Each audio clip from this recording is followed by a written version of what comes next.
Hare Krishna. Welcome to Vedic village. आप सब लोगों का वैदिक विलेज में बहुत बहुत स्वागत है। तो हमारे पिछले वीडियोस में हमने कुछ क्वेश्चन लिए थे। आज के वीडियो में फिर हम उस डिस्कशन को जारी रखते हैं। आगे कुछ क्वेश्चन लेते हैं। जैसा हमने पिछले वीडियो में कहा था कि आज का जो प्रश्न है वो हम ले रहे हैं कि हमारे जो लव्ड वंस हैं they die and we feel so sorrowful on losing our loved ones, but hundreds of animals, insects, flies dies in our vicinity every hour, और हम उनके लिए कुछ भी फील नहीं करते हैं। ऐसा क्यों है? एक ये प्रश्न है।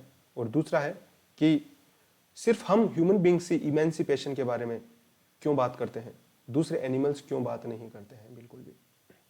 ठीक है, ये दो आज के प्रश्न हैं। हम बहुत बहुत धन्यवाद करते हैं आपका इतने इंटेलिजेंट क्वेश्चंस पूछने के लिए। और हम आप सबसे रिक्वेस्ट भी करते हैं कि आपके मन में जो भी प्रश्न हो वो प्लीज़ आप डेफिनेटली पूछें। हम पूरी कोशिश करेंगे कि हम उनको आंसर कर सकें Bhagavad Gita as it is से, और जो भी वैदिक लिटरेचर्स हैं, जितना हम थोड़ा बहुत समझ पाए हैं वैदिक लिटरेचर से जो शिला प्रभुपाद ने हमें बताया है। तो चलिए कोशिश करते हैं कि इन प्रश्नों को हम उत्तर कर सकें। तो देखिए, ऐसा है कि जैसा प्रश्न पूछा गया है कि हमारे जो लव्ड वंस हैं वो जब हमें छोड़ के जाते हैं तो ही हमें दुख क्यों होता है। हजारों जो हैं जानवर मर रहे हैं, या तो फिर छोटे छोटे कीट पतंग मर रहे हैं, हर घंटे मर रहे हैं, हर सेकंड मर रहे हैं, उनका हमें कोई दुख नहीं होता। ऐसा क्यों है? देखिए, सिर्फ जानवर मर रहे हैं या कीट पतंग मर रहे हैं, ना केवल हमें उनका दुख नहीं होता है, हमें दूसरे मनुष्यों का भी दुख नहीं होता है। ये समझने की कोशिश कीजिए आप। हमारे आसपास, मतलब एकदम नियर नहीं तो भी कितने हम न्यूज़पेपर पढ़ते हैं तो कितने सारे मनुष्य रोज जो हैं, कितने सारे मैन ह्यूमन बीइंग डाई होते हैं। हमारे गांव में या फिर हमारे शहर में कितने लोग मरते हैं। हम जब बाहर जाते हैं, शहर शहर जा रहे होते हैं, तो कितनी बार हम देखते हैं कि शव यात्रा निकल रही हो रही है। अंतिम जो यात्रा है वो निकल रही होती है ना। किसी शव को ले जाया जा रहा होता है, ठीक है, दाह के लिए। कितनी बार ऐसा होता है। तो हम दूसरे मनुष्यों के डेथ होने पे भी हम उतना सोरो फील नहीं करते हैं। इस चीज को समझिए, पशुओं और उनकी ही सिर्फ ये बात नहीं है। तो इसका रीजन क्या है? वेल, इसका रीजन है कि ये जो मटेरियल जो वर्ल्ड है, ये जो आप भौतिक संसार को हम देखते हैं, इसका जो मेन रीजन है, जो हमारे कॉन्शियसनेस को बॉन्ड करने का मेन जो रीजन है, वो रीजन ही ये है कि तत्साधु मन्ने असुरवर्य देहि नाम सदा समुद्विग्न धियाम असत ग्रहात। हम सब लोग इस असत को, मतलब ये जो मशीन है, ये असत चीज है, एक ये टेम्पररी है, इस मशीन को हम मान के बैठ गए हैं कि ये रियल है। और इस मशीन के जो भी बाई प्रोडक्ट्स हैं, हम उनको क्या मान रहे हैं? रिलेटिव्स। उनके साथ हम रिलेशन मान रहे हैं। आप सोच के देखिए, हमारे पिछले वीडियो में भी हमने बात की थी कि एक लिविंग जो बीइंग है, एक जीवित जो शरीर है और एक मृत जो शरीर है, उन दोनों के बीच में क्या डिफरेंस है? सिर्फ कॉन्शियसनेस का ही डिफरेंस है। बॉडी तो सेम है। जब मैं कह रहा हूं कि मेरे पिताजी की, मेरे भाई की, मेरे रिश्तेदार की, हाँ, इस हिसाब से किसी की भी, मेरे दोस्त की डेथ हो गई, कोई भी व्यक्ति बोलता है, तो किसकी डेथ हो गई? वो तो वहीं पे है सामने, वो शरीर। तो जो शरीर बाई प्रोडक्ट बना था, ठीक है, किसी का पुत्र है, कोई किसी का पिता है, एक शरीर का जो रिश्ता है, ब्लड का जो रिश्ता है, तो वो तो शरीर तो सेम है, वो तो वहीं पे है। किसकी कौन सी डेथ किसको बोला जा रहा है? डेथ का मतलब है कि कॉन्शियसनेस नहीं रही। Living body minus consciousness is equal to dead body होता है। अब हम जब तक जीते हैं, जब तक हम उस कॉन्शियसनेस वाले एलिमेंट पे बिल्कुल ध्यान ही नहीं देते हैं। उसके बारे में ना हमारी एजुकेशन सिस्टम कुछ कोई पढ़ाता है, ना हमें घर में कोई भी शिक्षा हमें दी नहीं जाती है कि वो जो लिविंग एलिमेंट है कॉन्शियसनेस का, उसकी जो साइंस है, जो स्पिरिचुअल जो साइंस है, जो रियली बताई जानी चाहिए हमें। दुर्लभम मानुषी जन्मम कहा जाता है कि तदपि अध्रुवम अर्थदम। प्रहलाद महाराज कहते हैं कि ये जो मनुष्य का जीवन है, ये बहुत ज्यादा दुर्लभम है। दुर्लभम मानुषी जन्मम तदपि अध्रुवम अर्थदम। ये भले ही अध्रुव है, ये भले ही टेम्पररी है, लेकिन ये बहुत ही ज्यादा इंपॉर्टेंट है, अर्थदम। क्यों ये ज्यादा इंपॉर्टेंट है? क्योंकि ये जो मनुष्य का हमें शरीर मिला है, इसमें हायर इंटेलिजेंस हमें दिया गया है। हायर इंटेलिजेंस इस चीज का कि हम ये प्रश्न पूछ सकते हैं, अथा तो ब्रह्म जिज्ञासा। हम ये पूछ सकते हैं कि हु एम आई। ठीक है, अब ये बोला जा सकता है कि नहीं, ऐसा नहीं है, हम मनुष्य पाखंड रचते हैं, इसीलिए ये सब प्रश्न पूछते हैं।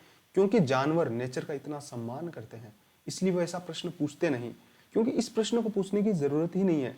और वो जो एनिमल्स हैं वो नेचर के साथ बहुत ही हार्मोनियसली रह रहे हैं, इसलिए वो ये प्रश्न नहीं पूछते हैं। और इसलिए हमें भी ऐसे कोई प्रश्न पूछने की जरूरत नहीं है। ये आर्ग्यूमेंट सही नहीं है।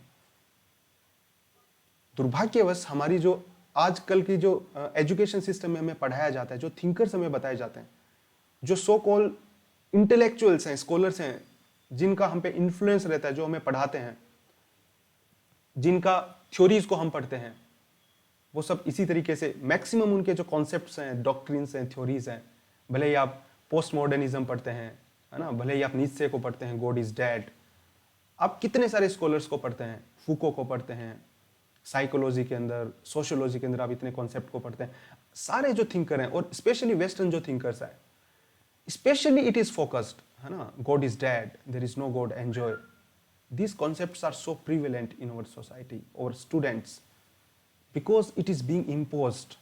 Immanuel Kant, they say that God का उस हिसाब से कोई conception नहीं है, क्योंकि हमें morality की जरूरत है, इसलिए हम God को create करते हैं।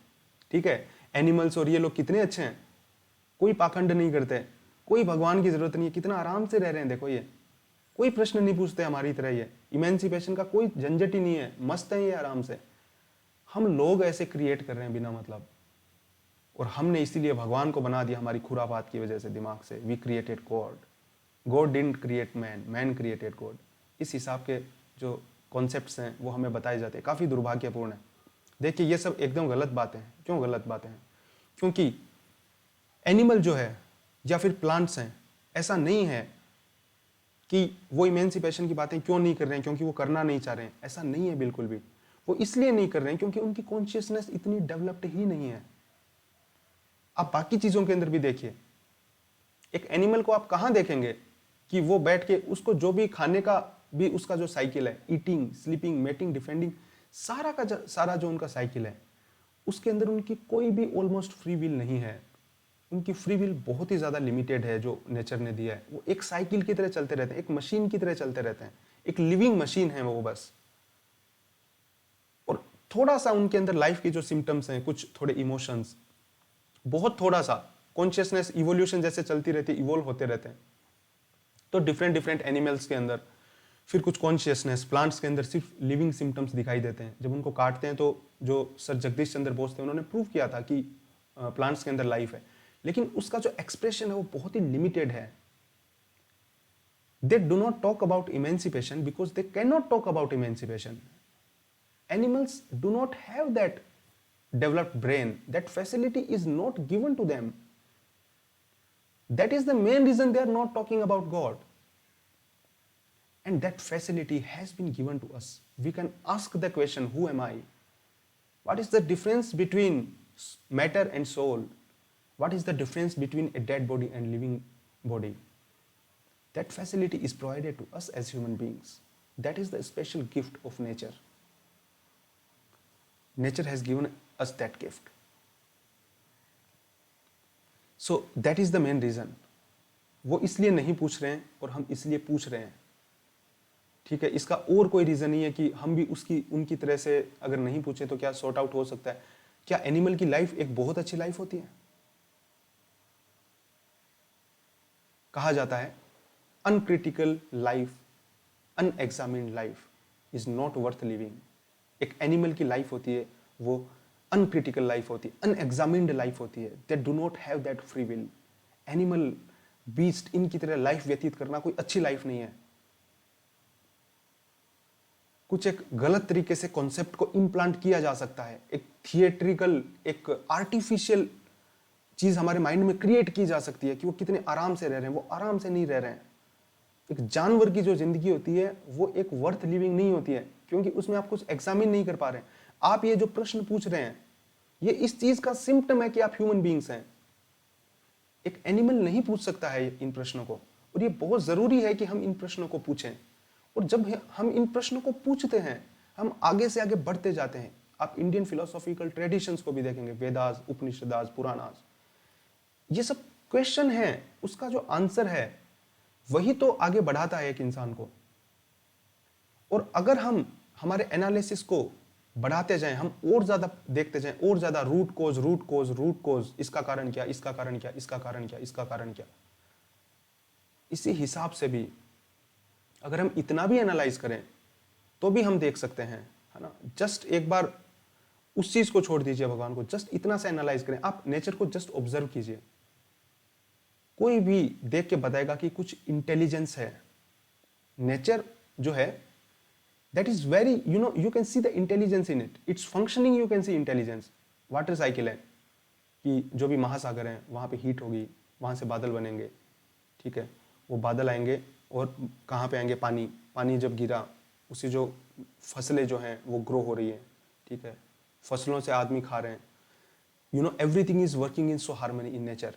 If you see closely observe, we can clearly see that there is some intelligence. आप अपने शरीर की फंक्शनिंग को ही देख लीजिए, बाकी सब चीजों को छोड़ दीजिए। इतना परफेक्टली वर्क कर रहा है हमारा बॉडी जो है। हमारा जो माइंड कहा जाता है, ये बोला जाता है कि कितने सारे सुपर कंप्यूटर्स, आज तक ऐसा कोई सुपर कंप्यूटर डेवलप नहीं हुआ जो हमारे माइंड की तरह काम कर सके। हमारा माइंड जो है, ब्रेन जो है ना, हम कुछ छोटी सी हमारी औकात नहीं है एक इंसान की। हम क्या जानते हैं, कुछ भी नहीं जानते हैं एक हिसाब से। एल्बर्ट आइंस्टीन ने कहा था, मैं जितना ज्यादा जान रहा हूं उतना मुझे रियलाइज हो रहा है कि मैं कुछ भी नहीं जान रहा हूं। नेचर इतनी ज्यादा इनफाइनाइट है। तो जब इतना इंटेलिजेंट सिस्टम फंक्शन कर रहा है पूरे यूनिवर्स में, देखिए आप कॉस्मोस को देखिए, हर जगह देखिए आप, you will see everything is functioning in so harmony. हमारी जो बॉडी है, it itself is a miracle. अब अगर कोई कहे कि ये कैसे हुआ, तो कहे ये बाई चांस हो गया, ये ऑटोमेटिकली हो गया। ये उसी तरीके से है जैसे हमारे भी, अगर आप देखें कि किसी से बोला जाए कि ये एक बहुत बड़ी बिल्डिंग है, मान लीजिए कोई भी जो सबसे ब्यूटीफुल बिल्डिंग है, आप उसको याद कीजिए, है ना। आपसे पूछा जाए सबसे अच्छी स्ट्रक्चर कौन सी है आपके सामने, मतलब आपको दुनिया में सबसे अच्छा क्या लगता है, कुछ भी, वर्ल्ड ट्रेड सेंटर या किसी को कुछ भी लगता हो, ठीक है, वो बताएगा ये है। आप उससे बोलो आपको पता है ये कैसे बना, तो वो बोलेगा हाँ बताओ कैसे बना, मैं जानना चाहता हूँ इस बारे में। तो कि ऐसे बना कि कल यहाँ पे कुछ भी नहीं था, किसी ने ईंट छोड़ दिया, ठीक है, ईंटें पड़ी हुई थी, कुछ कंक्रीट पड़ा हुआ था, कुछ स्टील पड़ा हुआ था, कुछ वाटर पड़ा हुआ था। कल हम सब ने यहाँ पे छोड़ा और आज जब सुबह आके देखा तो सब अपने आप बन गया था, बाई चांस हो गया ये। कोई भी मशीन को उठा के देखिए आप, आपको अगर बोले कि भाई ये मशीन है, एरोप्लेन उड़ रहा है, ठीक है, ऑटोमेटिकली, मान लीजिए ड्रोन उड़ रहा है, तो कोई बोलेगा इस ड्रोन के उड़ने का क्या रीजन है, ठीक है। दो तरीके के एक्सप्लेनेशन हो सकते हैं इसके। एक एक्सप्लेनेशन हो सकता है क्यों उड़ रहा है, पूरा डायनेमिक, थर्मोडायनेमिक एक्सप्लेनेशन, कि ये ड्रोन इसलिए उड़ रहा है क्योंकि इसकी स्पीड इतनी है, एयर की स्पीड इतनी है, इसके जो इंजन है या इसका जो भी मशीन है वो एयर को इस हिसाब से इतने वेलोसिटी से इधर फंक्शन कर रहा है, जो फ्लो होता है एयर का, है ना, फ्लूइड डायनेमिक्स जब हम पढ़ते हैं, तो इस हिसाब से फ्लो हो रहा है, इतना ऊपर से अपलिफ्ट प्रेशर लग रहा है, इतना ऊपर नीचे से प्रेशर लग रहा है, इतना ऊपर से प्रेशर लग रहा है, इतना साइड से प्रेशर है, इस हिसाब से इस प्रेशर को ये बैलेंस कर रहा है। क्योंकि ये फोर्सेज एक दूसरे को बैलेंस कर रहे हैं, ये अपने आप का इक्विलिब्रियम मेंटेन कर रहा है, इसलिए ये उड़ रहा है। ये एक रीजन है, ये मैकेनिकल रीजन है, जो साइंटिस्ट भी हैं, जो हम मॉडर्न लाइफ के अंदर देखते हैं। लेकिन दूसरा एक सबसे इंपॉर्टेंट जो रीजन है क्यों उड़ रहा है, क्योंकि एक इंटेलिजेंट बीइंग ने इसको डिजाइन किया है, वो उसको ऑपरेट कर रहा है, इसलिए वो उड़ रहा है। वो इसका रियल रीजन है। आप बोलेंगे कौन सा सच है, एक हिसाब से दोनों ही सच है, बट पहले वाला जो है वो सिर्फ पार्शियल सच है। एयर का प्रेशर है, ये स्पीड है, वो ये मैकेनिकल पार्शियल एक्सप्लेनेशन है। रियल एक्सप्लेनेशन जो है क्यों उड़ रहा है, क्योंकि एक इंटेलिजेंट बीइंग है, ड्रोन उड़ रहा है, we can see that there is some intelligence in it. बिना इंटेलिजेंस कैसे नहीं कोई डिजाइन कर सकता है, ठीक है। एक छोटा सा ड्रोन बिना इंटेलिजेंस के नहीं उड़ सकता है भाई, छोटी सी चीज मशीन नहीं उड़ सकती है, उसके पीछे क्या है, जो मैकेनिकल एक्सप्लेनेशन है, उसके अलावा एक इंटेलिजेंट बीइंग है जो उनको क्रिएट कर रहा है, वो उसको ऑपरेट कर रहा है, इसलिए चल रहा है। भगवान श्री कृष्ण अर्जुन को बताते हैं भगवत गीता में, मया ध्यक्षेण प्रकृति सूयते सचराचरम, कि मेरे अध्यक्ष के अंदर ये प्रकृति जो है वो एक्ट कर रही है। ये नेचर इंडिपेंडेंट नहीं है। हम देख रहे हैं कि नेचर इतना ब्यूटीफुली काम कर रही है, इतना अच्छे से काम कर रही है पूरी नेचर। तो ये क्या ऑटोमेटिकली काम कर रही है? बिल्कुल नहीं कर रही है। ये एक मशीन की तरह काम कर रही है। भगवान श्री कृष्ण कहते हैं कि मयाध्यक्षेण प्रकृति सूयते सचराचरम, इतनी अच्छे से चल रही है प्रकृति, मेरी अध्यक्षता में चल रही है, मेरे डायरेक्शन में चल रही है। तो इस हिसाब से जो प्रकृति, जो भी चीज फंक्शन कर रही है, there is intelligence and there is an intelligent person behind this. Intelligence कभी भी हवा में नहीं तैर सकती है। जब इंटेलिजेंस होती है तो कोई इंटेलिजेंट भी होना चाहिए, and that intelligent person, the supreme being, is known as Lord of all what we survey or we do not survey, Lord of everything what exists. Krishna, we say the supreme personality of Godhead. Ishvaraha Paramaha Krishna, Satchidananda Vigraha, Anadiradir Govinda, Sarva Karan Karanam, cause of all the causes. जितने भी कारण हैं हम देखते हैं, इसका कारण ये, इसका कारण ये, इसका कारण ये, सारे जो cause हैं, सर्व कारण कारणम, cause of all the causes, that is Krishna. कहा जाता है, श्रीमद् भागवतम बताते हैं, ओम नमो भगवते वासुदेवाय अन्यात इतरतश्च अर्थेषु अभिघ्न स्वराट तेने ब्रह्म हृदय आदि कवये मुह्यन्ति सूर्यः। जो भी इंटेलिजेंट पर्सन होते हैं वो उन भगवान श्री कृष्ण वासुदेव को प्रणाम करते हैं, जो कि everything whatever created he is the cause, और वो ही समस्त जो हमारी सृष्टि है उसके पीछे एक्टिव डायनेमिक प्रिंसिपल है। अब इसका रीजन ये उठता है, कई सारे प्रश्न उठ के आते हैं इनसे, अगर वो भगवान है तो उन्होंने फिर ये दुनिया को बनाई क्यों? इस सृष्टि का पर्पस क्या है ना? फिर ये सृष्टि इस हिसाब से क्यों चल रही है? यहाँ पे दुख क्यों होते हैं? ठीक है, ये काफ़ी सारे क्वेश्चन इससे आ जाते हैं। अगर आपके मन में भी ऐसे कोई प्रश्न आ रहे हैं, अगर आप उनका आंसर जानना चाहते हैं तो प्लीज़ उनको कमेंट बॉक्स में पूछिएगा ज़रूर, हम उनको ज़रूर आंसर करने की कोशिश करेंगे।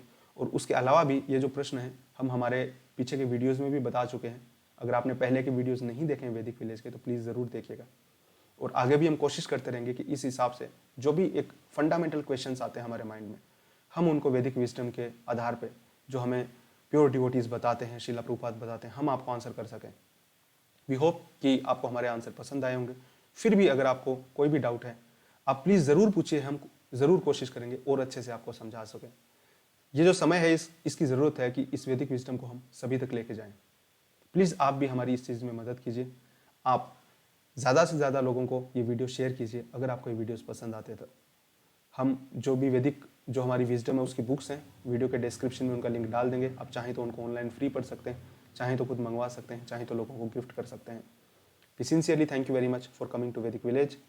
हरे कृष्णा, जय श्रीला प्रभुपाद।